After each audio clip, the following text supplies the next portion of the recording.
Now for this video, we're going to investigate Newton-Raphson, which is an open method, not a bracketing method. I've started the video the same way just for comparison, but we need to remember we're only going to have one initial guess. For this video, I've decided to use the initial guess of 0, so I'm going to mark that in red and cross out the old bracket at 1.5.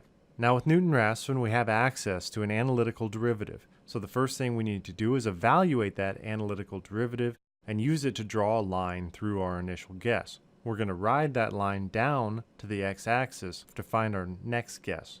As soon as we draw that line, we're going to see a major difference between this and bracketing methods. Newton-Raphson does not guarantee any individual iteration will be any closer to the root than we started. In fact, I have to change these x limits so that I can get out to where we can see where it intersects with the x-axis.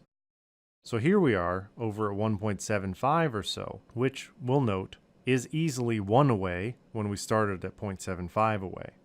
The function out there evaluates to a fairly negative number, about -9, but the derivative is going to take us along a line almost straight back to 0.73, and we'll see this latch on pretty quickly.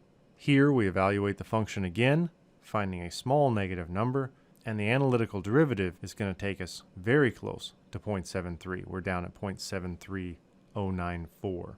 Here is where Newton-Raphson really starts to shine. Once we're close to it, the local approximation of a straight line is pretty good, and we'll see this thing snap down to 0.73 with some very small function evaluations very quickly. One more evaluation, and we've gone from an f of x of 0.006 to an f of x on the order of 1/1,000,000th.